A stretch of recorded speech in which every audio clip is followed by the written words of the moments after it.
Buenas tardes, mis hermanos. Dios les bendiga. Quiero pedirle que puedan estar puestos de pie para que escuchemos la lectura de la palabra de Dios, la cual es extraída del capítulo 6 de la epístola a los Efesios. Y estaremos leyendo del verso 10 hasta el verso 24. Dice así la palabra de Dios.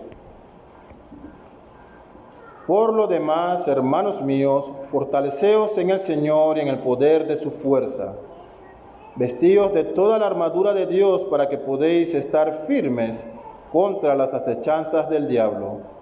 Porque no tenemos lucha contra sangre y carne, sino contra principados, contra potestades, contra los gobernadores de las tinieblas de este siglo, contra huestes espirituales de maldad en las regiones celestes. Por tanto, tomad toda la armadura de Dios para que podáis resistir en el día malo y habiendo acabado todo, estar firmes. Estad pues firmes y ceñidos vuestros lomos con la verdad y vestidos con la coraza de justicia y calzados los pies con el apresto del evangelio de la paz.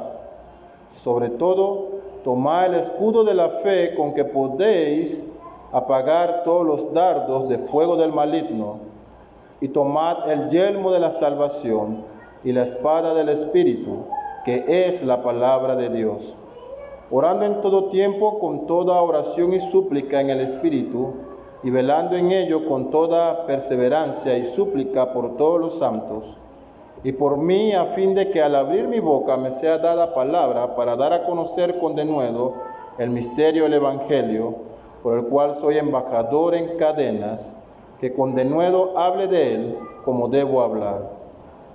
Para que también vosotros sepáis mis asuntos y lo que hago, todo os lo hará saber Tíquico, hermano amado y fiel ministro en el Señor, el cual envié a vosotros para esto mismo, para que sepáis lo tocante a nosotros y que consuele vuestros corazones. Paz sea a los hermanos y amor con fe de Dios Padre y del Señor Jesucristo. La gracia sea con todos los que aman a nuestro Señor Jesucristo, con amor inalterable. Amén. Oremos.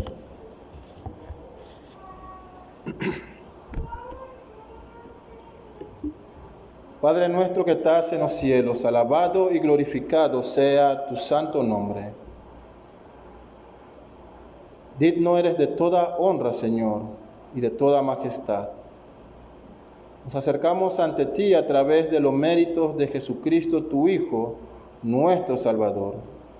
Pedimos que tu Espíritu Santo nos guíe, Señor, en nuestra oración en esta hora, y que también esté con nosotros guiándonos a meditar en tu palabra, que podamos, Señor, ser convencidos por tu revelación y también transformados por el poder de estas sagradas escrituras que tú nos has dado, Señor. Padre, edifica tu iglesia en esta hora, que nuestra mente y nuestros corazones sean convencidas por estas verdades y que tu iglesia, Señor, pueda ser fortalecida. Te pedimos estas cosas en Cristo Jesús, tu Hijo. Amén. Pueden tomar sus asientos.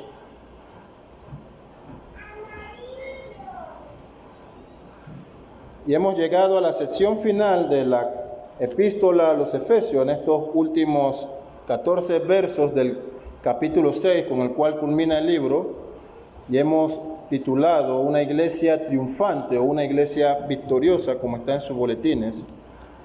Y el sermón de hoy estará compuesto de 3 partes. La primera de ellas va a hablar sobre el origen del poder de la iglesia. La segunda parte va a ser identificar al enemigo de la iglesia, y en tercer lugar veremos las armas provistas por Dios para esta su iglesia victoriosa. Hasta el momento el apóstol Pablo nos ha presentado a la iglesia de Cristo.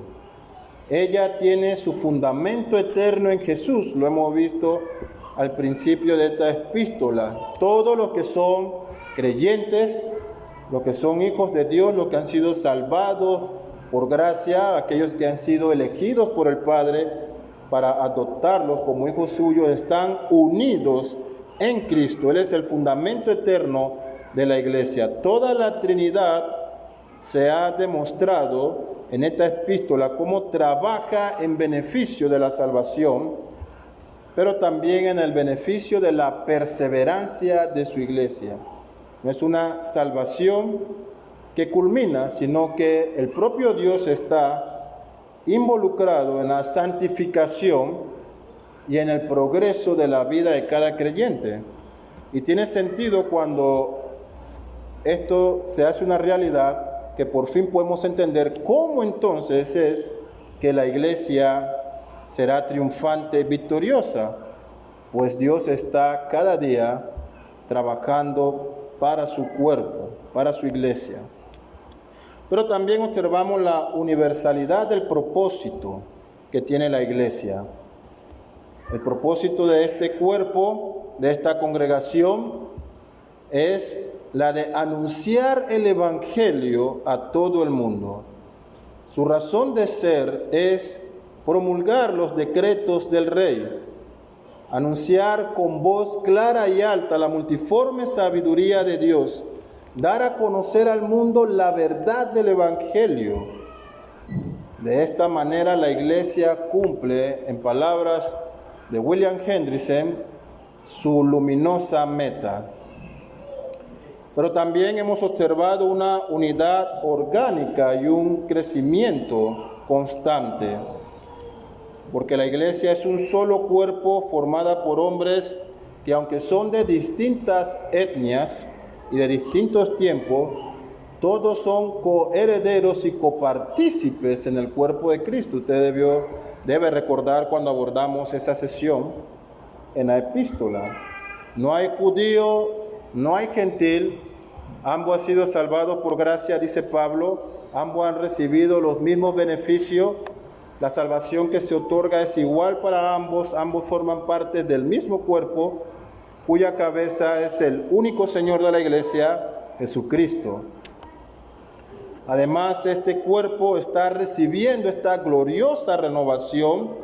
El Espíritu Santo está constantemente trabajando en los cristianos. Cristo está sustentando a su iglesia, cuidándola, protegiéndola, de tal manera de que Él garantiza presentársela a sí mismo una iglesia gloriosa, sin mancha, sin arruga, perfecta para Él. Pero Pablo tiene esta breve advertencia. Esta unidad del pueblo de Dios se verá atacada constantemente por los enemigos de Dios. Por eso él cierra esta última sesión de la epístola hablando sobre esta lucha que la iglesia tiene contra aquellos que se levantan en el nombre o contra el nombre de Dios. Así que abordamos ahora este verso 10. Él dice: por lo demás, fortaleceos en el Señor y en el poder de su fuerza. Así que luego de que el apóstol proveyera 3 aplicaciones en los versos anteriores que vimos el domingo pasado, en la cual él está dando 3 ejemplos, 3 aplicaciones, 3 formas prácticas en que el creyente debe imitar a Dios y ser un hijo de luz. Estas eran a través de su relación matrimonial, hombres amando a sus esposas con un amor que ejemplifica el amor de Cristo por su iglesia, decía Pablo, pero las mujeres respetando en todo a sus esposos y estando sujetos a ellos en el temor de Dios, como la iglesia está sujeta a Cristo. Pero también Pablo utiliza la aplicación de la familia en cuanto a los hijos. Ellos deben obedecer a sus padres, porque esto es justo ante Dios, dice Pablo. Pero también los padres no deben tratar de forma brusca a sus hijos, sino que deben amarlos y proveer para ellos. Ser padres que ejemplifican a Dios. Dios provee y ama a sus hijos, pero también deben ser padres que críen, que ayuden a florecer a sus hijos en el temor de Dios, pero también disciplinando cuando se hace necesario corregir el error, de la misma manera en que el Padre nos disciplina a nosotros. Pero también el creyente imita a Dios y es un hijo de luz cuando tiene un cumplimiento de sus roles, de una manera en que Dios reciba toda la gloria. Y Pablo usa aquí el ejemplo del siervo, del esclavo y de su amo, aplicándolo a nuestro tiempo de nuestras relaciones laborales. El creyente debe practicar una ética de trabajo diferente al mundo. Una ética que tiene el propósito no de ganar beneficios terrenales, sino de que las personas puedan ver el testimonio de una vida regenerada de una persona que está bajo el señorío de Cristo. Así que en base a esto, Pablo dice, por lo tanto, fortaleceos en el Señor y en el poder de su fuerza. Y con esta instrucción el apóstol confirma aquello que a lo largo de toda la epístola él ha dejado muy en claro: el cristiano, la iglesia como tal, es sustentada única y exclusivamente por el poder de Dios. Esto significa que el cristiano, así como la iglesia, la comunidad de todos los creyentes, depende completamente de Dios y no del poder de algún hombre o de algún grupo de hombres. Sin Dios somos como el pámpano que está cortado de la vid. Y en palabras más claras, dichas por Jesús, separados de mí, nada podéis hacer. Así dice Cristo. Aquellos que están separados de mí, nada pueden hacer. Juan 15:5. Así que sin Dios seguiríamos muertos en nuestros delitos y pecados, seguiríamos arrastrados por la corriente de este mundo, estaría dándole rienda suelta a cada uno de nuestros deseos y pensamientos carnales. Nuestro estatus continuaría siendo enemigos de Dios, hijos de ira, condenados a muerte, merecedores de condenación eterna. Pero en cambio, es por el poder de Dios que el creyente ha sido hecho hijo, como Pablo lo ha dejado claro en esta epístola. Ha sido por el poder de Dios que hemos recibido grandes bendiciones. Pablo se refiere al creyente en el capítulo 1, estamos sentados en los lugares celestiales. Es por el poder de Dios que hemos recibido dones, que somos sostenidos a través de la palabra de Dios. Este mismo poder que actuó en Cristo, que le levantó de los muertos, ese mismo poder por medio del cual toda y cada una de las cosas fueron hechas, es el poder que actúa en el creyente. Fortaleceos en el Señor y en el poder de su fuerza, dice Pablo. Así que en esta batalla en la cual la iglesia se encuentra, no podremos ir al campo de guerra por nuestras fuerzas. No hay estrategia humana capaz de tener éxito en esta guerra espiritual. No la hay. Así que el creyente o la iglesia que considera que puede hacer frente con sus fuerzas, con su capacidad, que puede dejar a un lado los recursos espirituales que Dios tiene a disposición de su iglesia y que puede ir al enemigo con sus propias armas terrenales, puede estar muy claro que el único resultado que obtendrá será el fracaso rotundo. Fortaleceos en el Señor y en el poder de su fuerza, es lo que Pablo nos dice. ¿Cómo seremos mejores cristianos? ¿Cómo serviremos mejor a la iglesia de Dios? ¿Cómo cumpliremos verdaderamente nuestros roles como esposos o esposas, las damas? ¿Cómo seremos hijos justos y padres que amen a sus hijos en verdad? ¿Cómo seremos trabajadores que honren a Dios con el fruto de sus manos? ¿Cómo seremos imitadores de Dios? ¿Cómo andaremos en luz con nuestras fuerzas? Se hace imposible solamente si actuamos bajo la influencia del Espíritu Santo en el poder de Dios. Pablo entiende esto y le dice a los efesios: fortaleceos en el Señor y en el poder de su fuerza. Es la única manera en que podrá la iglesia tener éxito, una iglesia que va en el poder de Dios. Ese es el origen del poder de la iglesia.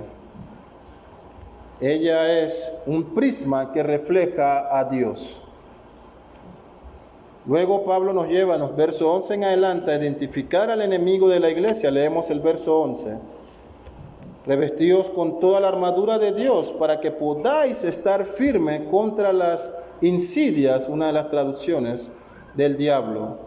Porque nuestra lucha no es contra sangre y carne, sino contra principados, contra potestades, contra los poderes de este mundo de tinieblas, contra las huestes espirituales de maldad en las regiones celestiales. Así que lo primero que quiero notar aquí es que la iglesia debe tener en claro que se encuentra en un estado de guerra, de lucha. Es una actividad continua. No hay pactos de paz entre la iglesia y los enemigos de Dios. No hay tregua de Nochebuena entre el creyente y el mundo. No hay acuerdos de no agresión entre la iglesia y las huestes de tinieblas. Es una lucha constante. Desde el mismo Edén ha iniciado esta lucha. Así que los cristianos, la iglesia que hacen estos tratados de paz con los enemigos de Dios, pueden estar seguros de que si no son hijos de Dios, no son parte del cuerpo glorioso de Cristo, entonces sirven a las tinieblas. Note lo que Pablo dice: revestido con toda la armadura de Dios.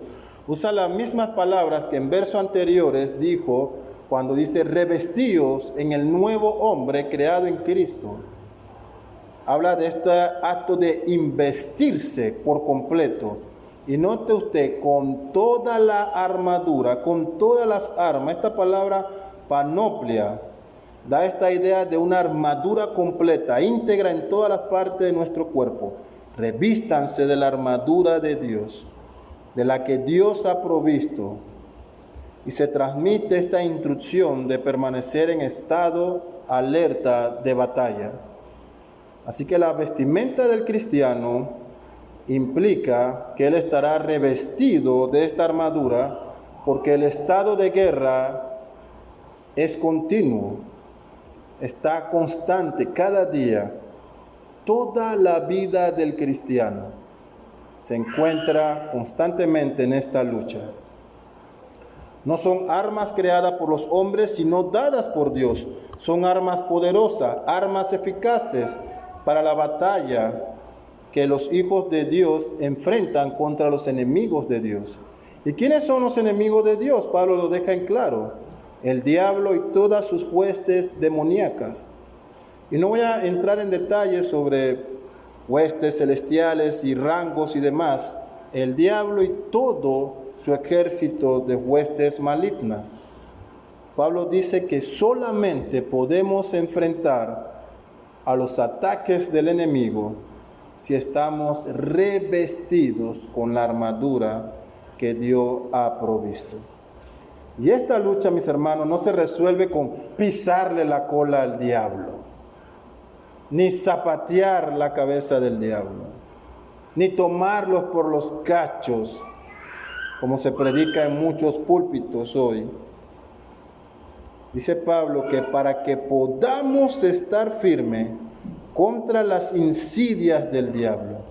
Así que, ¿cómo vamos a evitar caer en estas trampas, en estas emboscadas, o en otra traducción, en estas artimañas que Satanás prepara para atacar a los hijos de Dios y a la iglesia? ¿Cómo evitaremos ser seducidos por los deseos de la carne? ¿Cómo evitará un esposo el ser infiel o caer en deslealtad a su esposa? ¿O cómo evitará una esposa el serle infiel a su esposo? ¿Cómo vamos a evitar caer en la inmoralidad sexual, solteros y otros? ¿Cómo escaparemos de la sensualidad al vestirnos? ¿De qué manera podremos huir de la seducción que el mundo ofrece? ¿Cómo podremos hacer frente a todas estas trampas, artimañas, emboscadas que los enemigos de Dios y de la iglesia han preparado?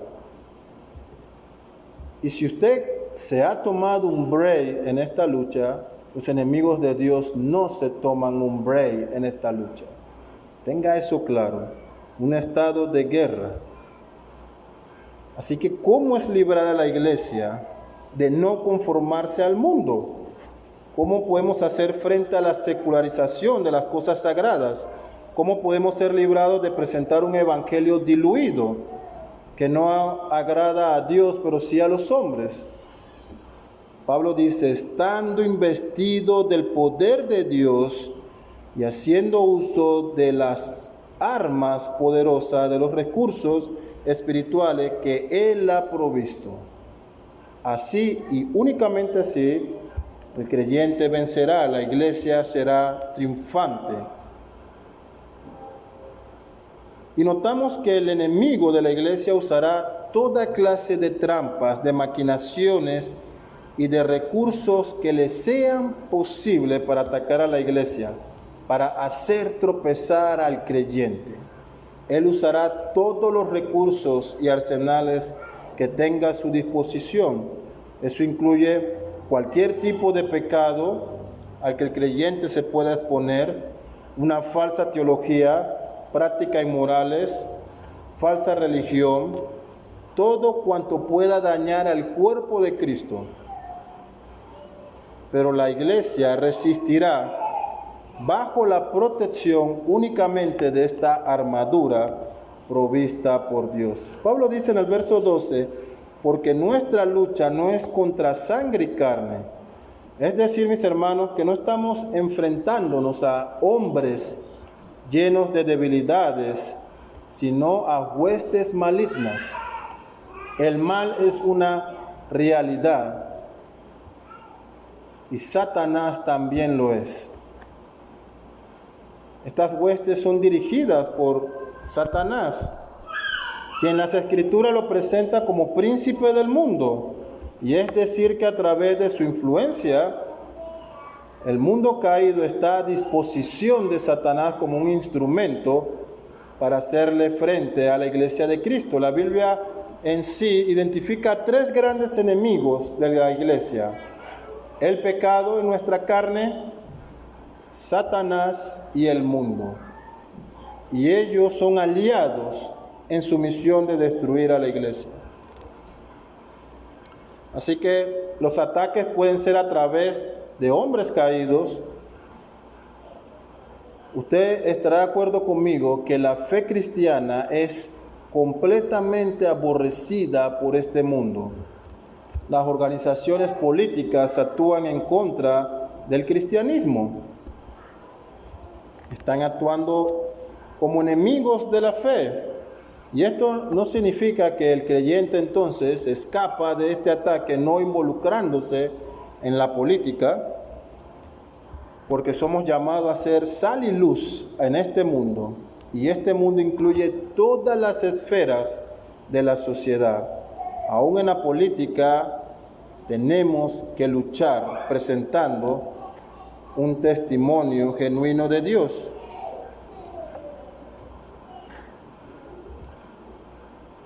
Y podemos decir con total sinceridad, mis hermanos, que Satanás no le teme a una iglesia que actúa bajo sus fuerzas y que depende de su capacidad. En cambio, Satanás sí le teme a una iglesia y a un creyente que se presenta en el campo de batalla bajo la influencia del poder de Dios. Así que estas armas que Dios ha provisto, vamos a ver la descripción de cada una de ellas en los versos 13 hasta el verso 20. Vemos el verso 13 en primer lugar. Por tanto, dice Pablo, tomad toda la armadura de Dios para que podáis resistir en el día malo y habiéndolo hecho todo, estar firmes. Nuevamente se hace el énfasis en la necesidad que tiene el cristiano de estar investido de toda la armadura de Dios. Y es importante recordar que esta armadura trabaja de forma colectiva. No significa que hoy puedo salir solo con el escudo y mañana tal vez me llevo el yelmo, o tal vez el yelmo y la sandalia. Toda la armadura de Dios, dice Pablo, para que puedas resistir en el día malo. Toda la armadura de Dios es eficaz porque trabaja en forma íntegra en la defensa y en el ataque contra los enemigos de Dios. Ahora se presenta esta breve descripción de los elementos de esta armadura. La primera de ellas está en el verso 14. El cinto de la verdad. Estad pues firmes, ceñida vuestra cintura con la verdad. Y esta palabra en el original de estar firme da la idea de estar resistiendo, de estar bajo un gran ataque, pero resistiendo. La analogía evoca las luchas cuerpo a cuerpo en la antigüedad. En esas luchas que se daban en la antigüedad en los diferentes ejércitos romanos, griegos y demás, tener una vestidura holgada era una gran desventaja. El enemigo te podría sujetar fácilmente y eliminarte. Por eso ceñirse la ropa era fundamental en esta actividad de batalla. Así que usando esta simbología, Pablo dice, estén ceñidos todos sus vestidos con la verdad. La verdad, aquello que sujeta todas las cosas.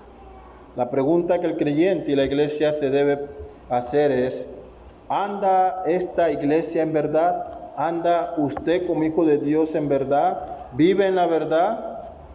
En su oración sacerdotal en Juan 17, Jesucristo está intercediendo por los apóstoles, pero también pidiendo por aquellos que creerían por el ministerio de estos hombres. Él pedía por cada uno de nosotros. Y en esta oración Él dice, santifícalos en tu verdad. Tu palabra es verdad.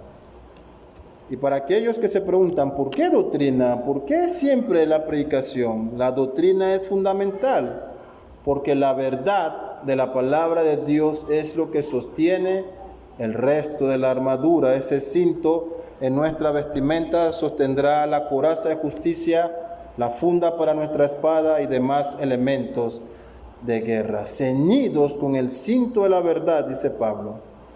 El otro elemento que presenta Pablo aquí, o la otra simbología, es la coraza de justicia. El verso 14 dice, revestido con la coraza de justicia. Ahora la coraza era una parte fundamental en la defensa del soldado, era todo este armazón frontal y de la espalda y de los laterales, esta armadura hecha de cuero o cualquier otro material cuyo propósito fundamental era proteger el corazón y todos los órganos vitales. Dice Pablo, revestidos con la coraza de la justicia. Y es interesante esto porque la justicia es un atributo comunicable de Dios. Él creó al hombre y en los atributos con los cuales Dios creó al hombre, lo creó con este atributo de la justicia. Y en Efesios, Pablo nos ha mandado a andar justamente como hijos de Dios. Anden de tal forma justamente que puedan dar honra que son hijos de Dios. Y andar justamente ante Dios implica vivir en santidad y pureza. Así que pregúntese, ¿qué puede proteger nuestros corazones de los ataques del maligno? Solo una vida santa puede proteger nuestros corazones. Solo una vida justa y obediente ante Dios es lo que puede proteger nuestro corazón. Solo la santidad, como esta especie de caparazón que nos protege de todos los ataques del maligno. Así que cuando no andamos justamente ante Dios, nos encontramos vulnerables a los ataques de Satanás. Luego en el verso 15 presenta la figura del calzado del Evangelio de la paz. Verso 15, y calzado los pies con el apresto del Evangelio de la paz. Y aquí es una clara mención del Antiguo Testamento, específicamente de Isaías 52:7, que dice de la siguiente manera, cuán hermosos son sobre los montes los pies del que trae alegres nuevas, del que anuncia la paz, del que trae nuevas del bien, del que publica salvación, del que dice a Sión, tu Dios reina. Y el calzado correspondía a esta sandalia que le proporcionaba al soldado estabilidad y protección en el campo de batalla. El Evangelio, hermano, es aquello que provee estabilidad protección y paz para la vida del hombre. Es nuestro deber, nuestra meta como iglesia, permanecer en la verdad, andar en santidad y justicia ante Dios, caminando en el Evangelio. Si hay algo que el mundo necesita, es el Evangelio. Podemos hacer obras de caridad, podemos darle un plato de comida a los pobres, pero sin el Evangelio, solo lo estamos enviando llenos al infierno. Así de sencillo. También Dios ha provisto el escudo de la fe. Verso 16, en todo, tomando el escudo de la fe, con el cual podéis apagar todos los dardos encendidos del maligno.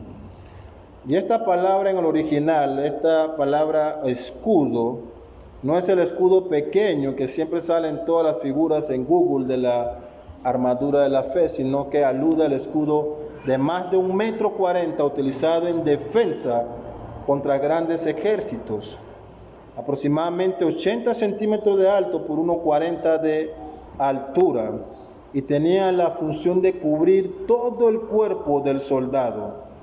Dice Pablo, el escudo de la fe, que puede apagar todos los dardos o flechas encendidas del maligno.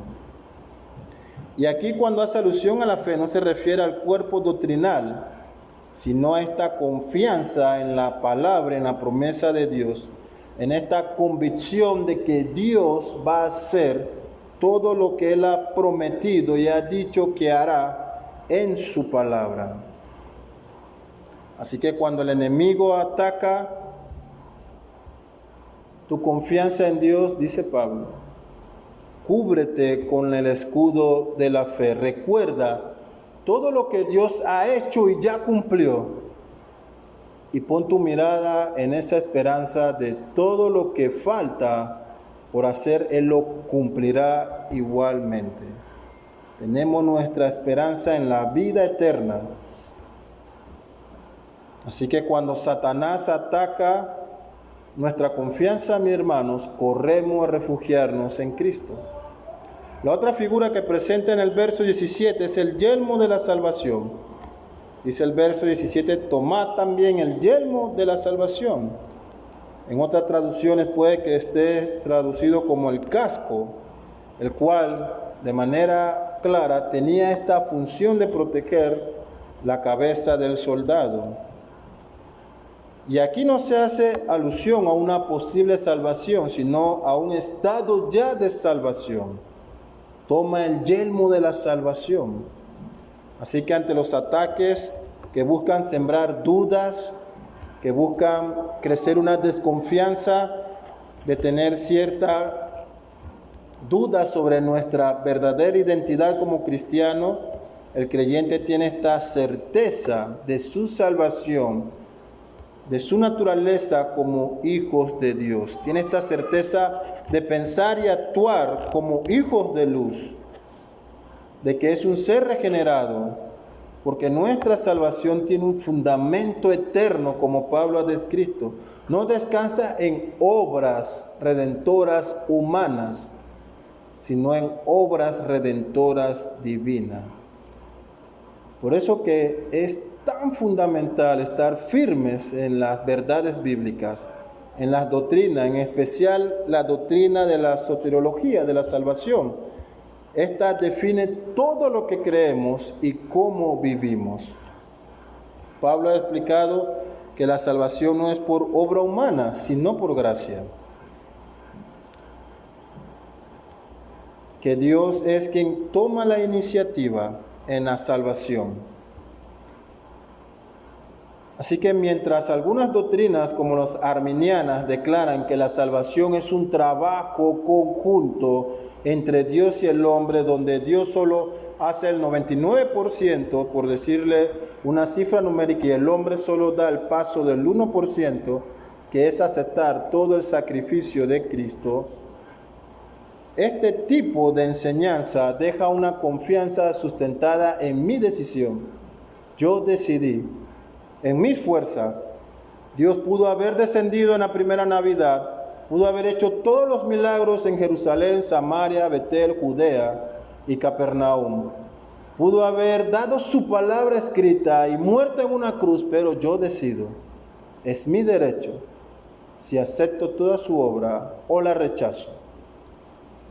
¿Cómo puede un creyente que abraza esta enseñanza tener una seguridad cuando su identidad como cristiano está puesta a prueba, cuando su certeza de salvación es confrontada por los ataques del maligno? Porque al fin de cuentas la salvación depende de su obra, de su decisión. En cambio, la doctrina histórica y bíblica de la salvación reconoce que esta es una obra única y exclusiva de Dios. Él no solamente toma la iniciativa de salvar, Él hace posible la salvación y también aplica esta salvación a las criaturas, a los hombres y mujeres que Él decide salvar. Pero no termina allí. Para garantizar el éxito de su obra, Él preserva a cada uno de ellos hasta glorificarlos y tenerlo en la vida eterna. Esto sí da paz y seguridad cuando el enemigo ataca nuestra salvación. Así que la comprensión de esta verdad, de que Dios es quien ha hecho posible esta salvación y es quien nos sustenta, provee seguridad en cualquier momento cuando nuestra identidad como hijo de Dios es atacada por Satanás. Recuerde lo que Cristo dijo: separado de mí, nada podéis hacer. Pero también nadie puede separarnos de Dios. En el verso 17 se presenta la figura de la espada. Dice así el verso 17: tomad la espada del Espíritu, que es la palabra de Dios. Así como un soldado podría atacar al enemigo, podría utilizar una arma ofensiva, el creyente ha recibido esta poderosa arma para contraatacar al maligno. En el desierto, ante la tentación, Jesucristo no respondió con dichos u opiniones humanas. Él citó la palabra de Dios: escrito está, escrito está. No son nuestras tácticas evangelísticas, no son nuestras actividades de compañerismo, no son nuestras opiniones las que pueden destruir el ataque de Satanás, sino la poderosa, inerrante, infalible, suficiente, clara y poderosa palabra de Dios. Esta es un arma infinitamente poderosa. Y el propio Jesucristo ha dicho que el cielo puede colapsar, el universo desaparecer, su palabra permanece para siempre. Así de poderosa es esta palabra de Dios. Y la iglesia es triunfante y es victoriosa porque en su palabra Dios ha dicho que es triunfante y es victoriosa. Y en su palabra Dios ha dicho que Satanás ha sido vencido en la cruz. Y aunque enfrentamos estas guerrillas por el momento, hay un día establecido en que Satanás y sus huestes ya serán absoluta y completamente condenados por Cristo. El escritor de Hebreos, en el capítulo 4, hablando sobre la palabra como esta simbología de espada, él dice: porque la palabra de Dios es viva y es eficaz y es más cortante que toda espada de dos filos. Así es la armadura poderosa que Dios le ha dejado a su iglesia. Pero agrega Pablo en los siguientes versos 18 que ante todo esto hay también una actividad que el creyente y la iglesia deben mantener. Verso 18 leemos: con toda oración y súplica, orad en todo tiempo en el Espíritu, y así velad con toda perseverancia y súplica por todos los santos, y orad por mí para que me sea dada palabra al abrir mi boca, a fin de dar a conocer sin temor el misterio del Evangelio, por el cual soy embajador en cadenas, que al proclamarlo hable con denuedo como debo hablar. Alguien dijo en una ocasión, no tengo el nombre del autor, pero él dijo: la iglesia es el único ejército que marcha de rodillas. Y esta es una gran verdad. Necesitamos ser diligentes en la oración, en el ámbito personal y privado. También alguien dijo en una ocasión: ¿quieres conocer si tu iglesia ora? Ve a un culto de oración. Allí están los que oran. Así que Pablo nos dice: en todo tiempo, persevera en oración. Se hace necesario involucrarnos en esta actividad. Note que Pablo dice que debe ser en todo tiempo, debe ser en el espíritu, debe ser en una actitud de velar y de estar perseverando mientras pedimos por nosotros y por todos los santos. Y usted recordará que la oración es este medio espiritual mediante el cual la iglesia, el creyente, lleva a Dios sus peticiones, sus necesidades, reconociéndole a Él como única fuente de bendición y providencia. Se hace entonces importante el uso de este recurso espiritual, de este recurso celestial que Dios ha dejado exclusivamente para sus hijos. Así que en esta lucha contra huestes malignas, la iglesia debe orar a Dios, pidiendo la influencia de su poder en la vida de sus miembros.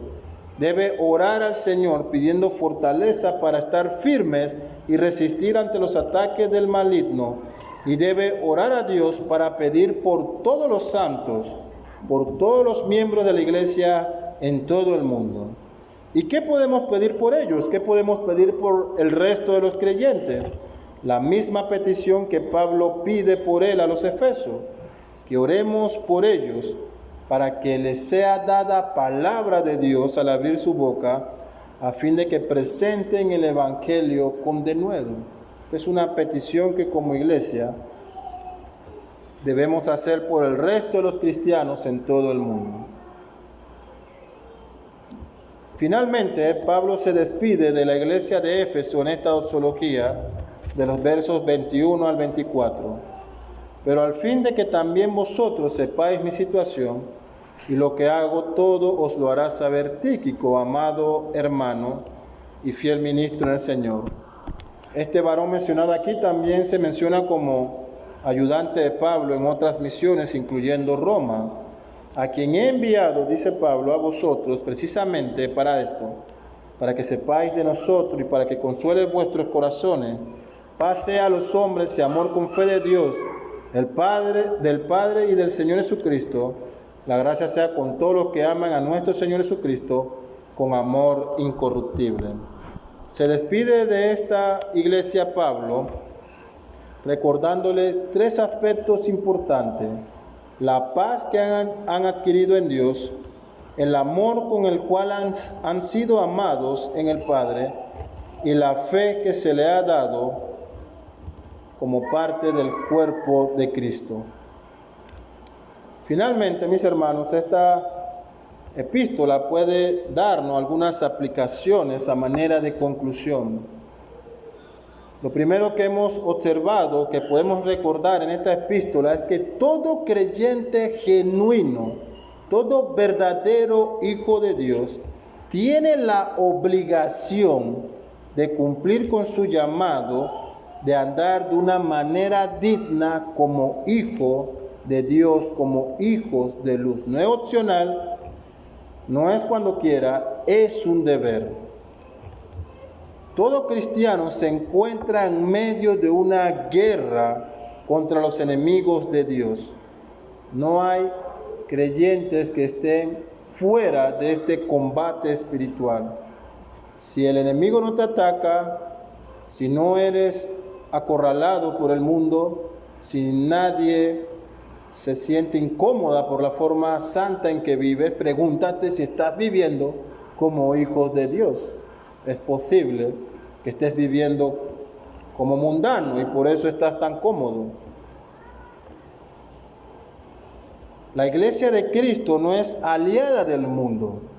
No hace trato de paz ni tregua de no agresión contra los enemigos de Dios. En cambio, lucha contra todos ellos usando los recursos que Dios le ha provisto, armas poderosas que garantizan el triunfo de la iglesia. Debemos recordar también que esta unidad de la iglesia siempre será atacada por Satanás y sus séquitos. Como miembros de la iglesia, debemos cuidarnos de no ser instrumento del enemigo para traer división en la iglesia. Y una verdad que es conflictiva es reconocer que la humanidad se divide en dos grandes grupos: aquellos que han sido llamados a ser parte del pueblo de Dios y aquellos que son enemigos de Dios. ¿A cuál pertenecemos? ¿A cuál perteneces tú?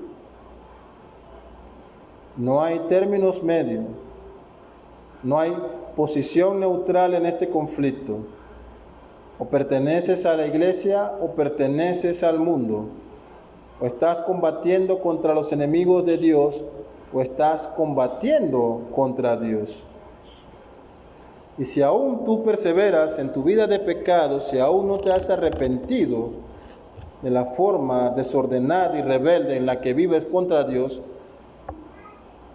en esta tarde te exhorto a que te arrepientas de tus pecados, a que ores, a que clames a Dios por salvación, que Él pueda inclinar su brazo salvador y sacarte de tus pecados. Y finalmente, mis hermanos, estamos a pocos días de culminar este año. Hoy estamos más cerca del regreso de Cristo. Estamos en tiempos difíciles y quisiera decirle que los próximos días y meses serán mejores, pero no será así. Los tiempos serán más difíciles.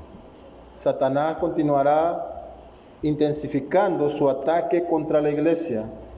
El mundo va a crecer en su odio contra el cristianismo. Abonado a esto, la iglesia sufrirá, como ocurre en el día de hoy, ataques internos de la falsa religión y falsos maestros. Solo si revestidos por la armadura de Dios, los creyentes genuinos podrán hacer frente a los ataques del maligno. Así que les exhorto a que ore para que usted pueda estar firme. Ore por su vida para que usted pueda estar firme. Y ore por su iglesia para que sus hermanos y los ministros puedan estar firmes en esta batalla. Oremos.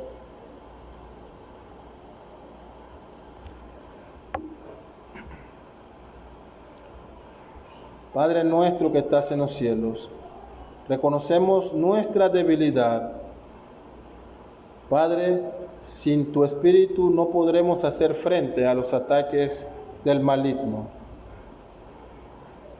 Ayúdanos, Señor, y fortalécenos con tu poder para que podamos vivir vidas santas delante de ti, para que podamos hacer frente, Señor, a las tentaciones, a las maquinaciones y a las trampas que los enemigos tuyos ponen a tu iglesia, Señor. Danos discernimiento también, Señor, para distinguir tu voluntad. Y ayúdanos, Señor, a cumplir con nuestra labor de ser anunciadores de tu evangelio. Fortalece a tu iglesia de Balboa, Señor, y también pedimos por tus hijos en todo el mundo, para que tú estés con ellos, dándole palabra, Señor, también, para que ellos puedan ser anunciadores de tu evangelio. Confiamos en ti, Señor, y tenemos esta seguridad de que somos victoriosos en Cristo Jesús. Amén.